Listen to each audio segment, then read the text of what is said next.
তোমাকে নেমে যেতে হবে, তখন আমি একদম হতবাক হয়ে গিয়েছিলাম। কি বলছে? ফিরে এসেছি, কারণ মৃত্যু ঝুঁকি তো নিতে পারি না। আসলে ঝুঁকি থাকে বলেই এগুলো বেশি রোমাঞ্চকর হয়। মরদেহ দেখে ভয় লাগে না, আমার কাছে বরং মনে হয় যে তারা তাদের ভালো লাগার জায়গাটায় রয়ে গেছেন। প্রিয় দর্শক, আমাদের সাথে এই মুহূর্তে যিনি যুক্ত আছেন তিনি আর কেউ নন, আমাদের নুরুন নাহার নিম্মে আপু। এবং এ যাবৎকালে বাংলাদেশ থেকে যারা পৃথিবীর সর্বোচ্চ চূড়ায় পৌঁছেছে তাদের মধ্যে অষ্টমতম অবস্থানে তিনি রয়েছেন বর্তমানে, এবং নারী দের মধ্যে যারা পৌঁছেছেন তাদের মধ্যে তিনি তৃতীয় অবস্থানে রয়েছেন। তো আপু, আপনি কেমন আছেন? হ্যাঁ, খুব ভালো আছি। আপনি ভালো আছেন? একটি প্রশ্ন, যে পৃথিবীর সর্বোচ্চ চূড়ায় সর্বোচ্চ শিখরে ওঠার যেই ব্যাপারটা, এই ব্যাপারটা আপনি আসলে যখন ফিল করেন কেমন লাগে? এখন তো ভালোই লাগে। এখন মনে হয় সহজেই মনে হয় পৃথিবীর সর্বোচ্চ শিখরে পৌঁছে গেছি। কিন্তু আসলে তখন খুব কঠিন ছিল। এই জয়টা কি আপনার মানে কনফিডেন্স লেভেলটা আরো বাড়িয়ে দিল? হ্যাঁ, তা তো অবশ্যই। যদিও এভারেস্ট আসলে অত টেকনিক্যাল মাউন্টেন নয়। অন্য আরও অনেকগুলো টেকনিক্যাল মাউন্টেন আছে। তারপরও আপনি যখন বিশ্বের সর্বোচ্চ চূড়ায় পৌঁছবেন এত কষ্ট করে, তখন আপনার কর্মক্ষেত্রে বা অন্যান্য সকল ক্ষেত্রে কিন্তু আপনি অনেক বেশি আত্মবিশ্বাসী হবেন। পৃথিবীর সর্বোচ্চ শৃঙ্গে পৌঁছানোর পর যে আপনি পারবেন কিনা, যে একটা পারবো কি পারবো না যে অনিশ্চয়তা তৈরি হচ্ছে, সেই মুহূর্তটা আসলে কেমন ছিল? আমার একবার ফিরে আসতে হয়েছিল। ক্যাম্প 3 থেকে ক্যাম্প 2 তে ফিরে আসতে হয়েছিল, কারণ আবহাওয়া খারাপ ছিল। তো ওই সময় আসলে এত খারাপ লেগেছিল, ভোরবেলা যখন আমার তাঁবুর দরজা খুলে একজন গাইড আমাকে জানালো যে উপরে আবহাওয়া খারাপ, তোমাকে নেমে যেতে হবে। তখন আমি একদম হতবাক হয়ে গিয়েছিলাম। কি বলছে? আমি তো উপরে যাওয়ার জন্য এসেছি, আমি তো নিচে যেতে আসিনি। তখন আসলে আমি স্তব্ধ হয়ে গিয়েছিলাম। তখন আমার পুরো পৃথিবী চলে উঠেছিল যে আমি বুঝি এই অভিযানটায় সফল হতে পারবো না। আমাদের সফলতা বিফলতা সবকিছুই অভিযানের অংশ। তারপরেও তো আমরা চাই সফল হতে, তাই না? তো তখন সেই সময়টা আসলে খুব খারাপ কেটেছে।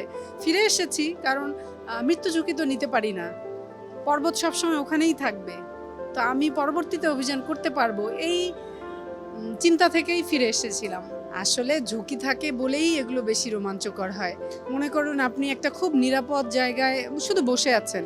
আপনি কতটুকু আনন্দ বোধ করছেন আমি জানি না। কিন্তু আপনি যখন খুব চেষ্টা করে, খুব বাধা বিপত্তি পেরিয়ে যখন আপনি একটা জায়গায় পৌঁছচ্ছেন, তখন সেটার আনন্দ তো খুব অন্যরকম, তাই না?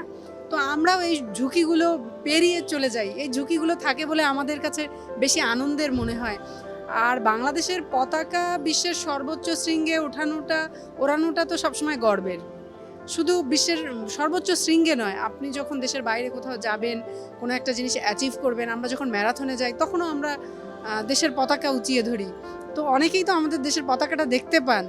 অনেকেই জিজ্ঞেস করেন যে, "তোমার দেশ থেকে কতজন এসছেন?" তো এই যে এটা একটা গর্বের অনুভূতি, নিজের দেশকে রিপ্রেজেন্ট করা। এই জিনিসটাই আমার কাছে খারাপ লাগে যে এভারেস্টের মতো চূড়ায় শিখরে বাংলাদেশ থেকে শুধুমাত্র ৩ জন নারী সেখানে পৌঁছালো। তো আরো নারী যদি পৌঁছাতো, আরো নারী যদি যায়, এখনো সময় আছে, বলছি না যে এখন আর যেতে পারবে না। আরো যদি যায়, যেদিন আমি জানবো যে ৩০০তম নারী বাংলাদেশি নারী এভারেস্টের শিখরে পৌঁছেছে, সেদিন আমার খুব ভালো লাগবে। পৃথিবীর সেই সর্বোচ্চ শৃঙ্গে ওঠার পর সেই প্রতিকূল পরিবেশে আপনি যেটা বলেছেন যে অনেক লাশ পড়ে থাকতে দেখা যায় আশপাশে, তখন ঠিক আপনার ভেতরে যে ব্যাপারটা সেটা আসলে কেমন ছিল?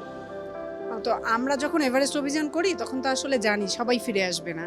সবসময় সবাই ফিরে আসে না। যদিও মৃত্যু ঝুঁকিটা এখন কিছুটা কম, আবহাওয়াজনিত কারণেই বেশিরভাগ মানুষ মারা যায় ওখানে। তো এখন আসলে টেকনোলজি এত ডেভেলপ হয়েছে যে বোঝা যায় যে আবহাওয়াটা আসলে কখন ভালো থাকবে, কখন খারাপ থাকবে।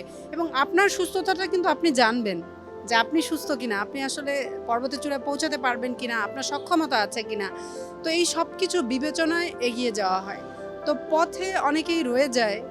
আমাদের আপনি জানেন সজল খালেদ ভাই, উনি এভারেস্ট সামিট করে আর ফিরে আসতে পারেননি।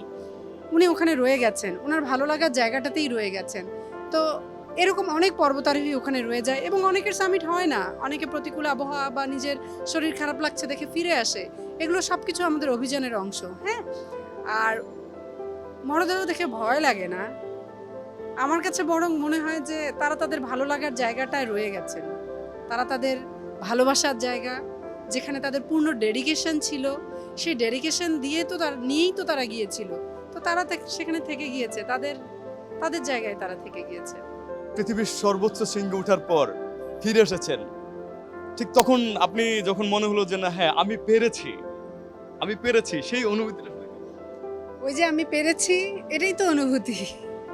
আপনি যখন বিশ্বের সর্বোচ্চ চূড়ায় পৌঁছাবেন, সেই এবং এটা আপনার একটা স্বপ্নযাত্রা ছিল। সেই স্বপ্নযাত্রায় কত বাধা বিপত্তি এসছে, সব বাধা বিপত্তি পেরিয়ে আপনি যখন একটা জায়গায় পৌঁছাবেন, তখনকার আনন্দ, তখনকার ভালো লাগা, উচ্ছ্বাস আসলে সেভাবে প্রকাশ করা যায় না। কিন্তু ওই যে আমি পেরেছি, বুঝতে পারছেন, আমি পেরেছি, এই যে কথাটা বলছি, এই কথাটার মধ্যেই যে শক্তি লুকিয়ে আছে, যে ভালো লাগা লুকিয়ে আছে, সেরকমই ভালো লেগেছে। নিম্মি আপুর মতো যাদেরই সংকল্প থাকবে, হ্যাঁ আমি পারবো, আমি করব, আমি পারবো, আমি পেরেছি, তখনই বলা যাবে। আর সেই পেরেছির মধ্যে এক প্রকার গর্ববোধ থাকবে নিজের প্রতি এবং নিজের দেশের প্রতি।